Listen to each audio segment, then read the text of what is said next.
Good evening students. सेंट्रोग्राफिक technique में हम बात कर रहे हैं आज स्पेशियल स्टैटिक्स के बारे में। भूगोल की प्रकृति और विषय वस्तु के बारे में समय समय पर जो भूगोलविद हैं वो अपने अपने मतभेद देते रहे हैं। भूगोल को क्षेत्रीय विज्ञान, प्राकृतिक विज्ञान या मानव विज्ञान के विभिन्न तत्वों के रूप में स्टडी किया जाता रहा है, लेकिन यहाँ हम बात कर रहे हैं कि एक स्थानिक सांख्यिकी के रूप में हम किस प्रकार इसको देखते हैं। स्थानिक सांख्यिकी अगर हम बात करें तो मात्रात्मक क्रांति के बाद प्रारंभ हुआ एक क्षेत्र है। मात्रात्मक क्रांति का भूगोल में बढ़ा चढ़ाकर प्रयोग किया गया, लेकिन जो स्पेशियल स्टैटिक्स है वो उसके मुकाबले कम मात्रा में विकसित हो पाया है। स्पेशियल सांख्यिकी का इस्तेमाल क्षेत्र वितरण में विभिन्न सांख्यिकीय विश्लेषणों के द्वारा प्राप्त कर पाना, जानकारियाँ प्राप्त कर पाना। इसके अलावा कुछ भौगोलिक क्षेत्रों में जो विद्वान हैं उनकी सांख्यिकी में अधिक रुचि ज़्यादा नहीं पाई गई, या उनकी जो आंकड़ों के विज्ञान से संबंधित उत्साह है वो कम रहा, इसलिए भी ये कम प्रभावी दिखा। वर्तमान समय में प्राप्त अनेक तकनीकों को प्रथम बार में समझाना तथा उनका प्रयोग करना भी कठिन है, इसलिए भूगोल के इस क्षेत्र में सांख्यिकी का इस्तेमाल बहुत कम हो पाया है। यद्यपि फिर भी कुछ क्षेत्रों में इसका उपयोग किया जा रहा है, जैसे बिंदु रेखा क्षेत्र और केंद्रीय प्रवृत्ति का माप, प्रकीर्णता इत्यादि। ये कुछ ऐसी विधियां हैं जिनका हम भूगोल में इस्तेमाल कर पा रहे हैं।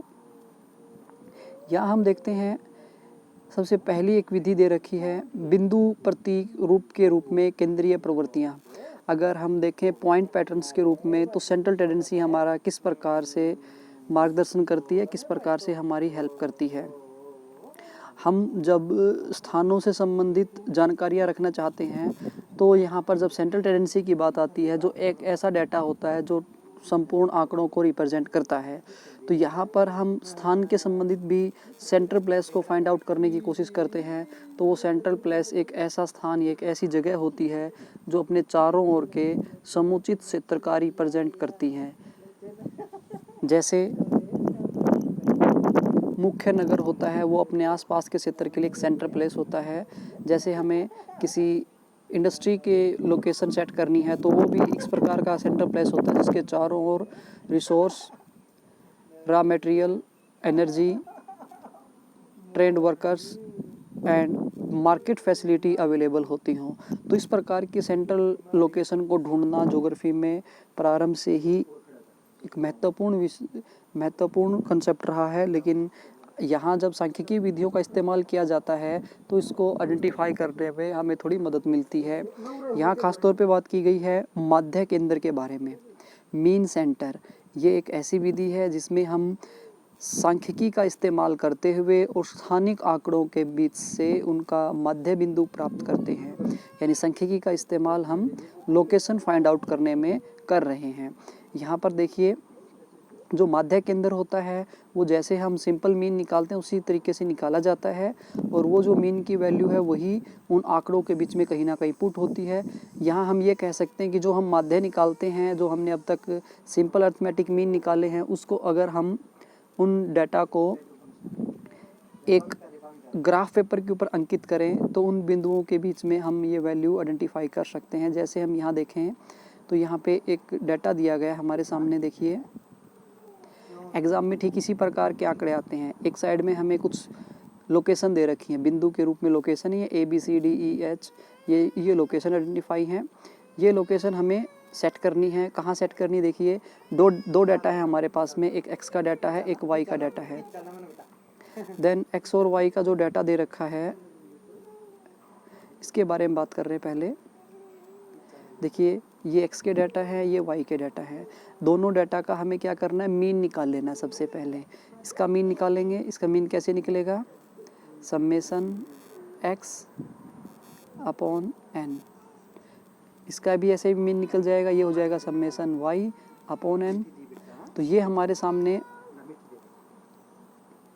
x का मीन है, ये y का मीन है। दोनों का हम मीन निकाल लेते हैं। मीन निकालने के बाद में हमें क्या करना है, ये जो x और y के जो भी पॉइंट हैं, इन दोनों पॉइंट को हम यहाँ पर इस ग्राफ के ऊपर अंकित करेंगे। x और y दोनों के बिंदुओं को इस ग्राफ के ऊपर अंकित करते गए तो ये डॉट इस प्रकार से यहाँ पे अंकित हुई हैं, A B C D E F G H, इनको अलग अलग हमने नाम दे रखे हैं। अब इन सब की सेंट्रल लोकेशन कहाँ आएगी, तो हमने जो मीन अलग अलग आइडेंटिफाई किए हैं, एक मीन हमने निकाला था, ये y का मीन है और ये x का मीन है। दोनों मीन के अकॉर्डिंग हम पॉइंट देखें, यहाँ से ये मीन यहाँ रखें, ये मीन यहाँ, दोनों के मीन को मिलाएं तो वो यहाँ पॉइंट लोकेट करेगा। ये जो पॉइंट लोकेट हुआ है सेंटर पार्ट के अंदर, तो ये उन सभी बिंदुओं के केंद्र का एक ऐसा बिंदु बना है, ऐसा स्थान आइडेंटिफाई किया हमने जो उनके बीच की लोकेशन या स्थिति रखता है। जैसे हम ये कह सकते हैं कि ये सभी बिंदु मान लेते हैं कि कोई इंडस्ट्री है और हमें क्या करना है, कोई बैंक यहाँ पे स्थापित करना है, या हम ये कहें कि हमें ATM लगाना है जिससे फाइनेंशियल जो लोगों की हेल्प है वो हो सके। तो हम ये चाहेंगे कि ATM ऐसी जगह हो जो सबके लिए नियर बाई पड़े। तो हम क्या कर सकते हैं, उनके ऐसी सेंट्रल लोकेशन आइडेंटिफाई करते हैं जहाँ पे हम बैंक, ATM या पॉलिसी या किसी भी प्रकार की सेवा के लिए हम यहाँ की ये केंद्र है ये स्थापित कर सकते हैं। या हम ये माने कि ये सभी जो डॉट पॉइंट हैं, जो बिंदु लगा रखे हैं, ये सभी कोई गांव हैं और हमें क्या करना है, कोई एक नई सर्विस या नई सेवा प्रारंभ करनी है, सपोज करें हॉस्पिटल बनाना है, तो इन सब के बीचों बीच एक ऐसी जगह पे बने जहाँ ये सब आसानी से पहुँच सके। तो ये क्या होगा, हमारा सेंट्रल प्लेस बन जाएगा। तो इस प्रकार से इस केंद्रीय स्थान की जो अवधारणा है इसको हम ग्राफिक विधि से निकाल सकते हैं। तो इसको माध्य केंद्र के नाम से जाना जाता है। इसको कैलकुलेट करना बिल्कुल सरल है। जैसे हमने मीन निकाला था, देखिए उसी प्रकार से ये मीन का summation x and summation y, number of data 8 हैं ये डाटा, तो हमने इनके दोनों के अलग अलग मीन निकाल रखे हैं। यहाँ पे ये x का मीन है, ये y का मीन है, और इन्हीं मीन की सहायता से फिर हम क्या कर रहे हैं आगे,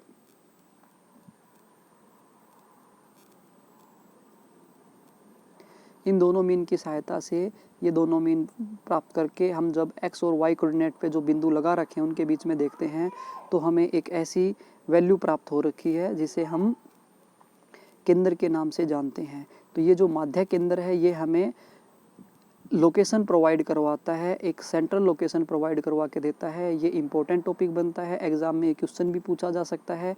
माध्य केंद्र जिसमें पहले आपको न्यूमेरिकल सोल्व करना है, केवल उसका मीन निकालना है। x और y दोनों डाटा का अलग अलग से 2 डाटा होंगे हमारे पास में, फिर उनको क्या करना है, ग्राफ पेपर के ऊपर अंकित कर देना है। जो मीन उनका ग्राफ पेपर पर अंकित होगा उन सब के बीचों बीच होगा। ये हमारा टॉपिक बनेगा। इसकी मैं PDF आप लोगों के पास पहले भी भेज चुका हूँ। ये जैसे मीन सेंटर है इसी प्रकार से मीडियन सेंटर भी है। इसके ऊपर हम कल बात करेंगे मीडियन सेंटर के बारे में।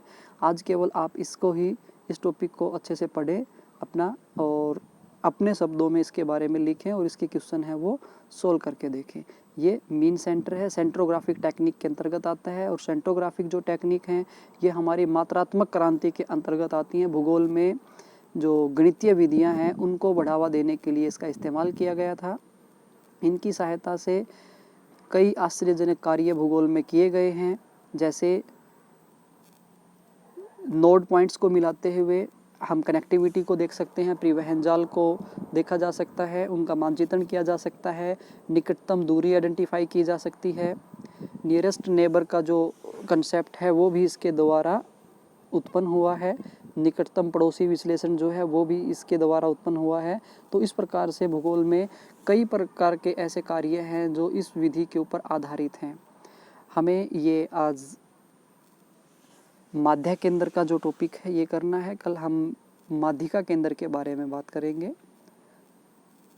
थैंक यू सो मच बच्चों।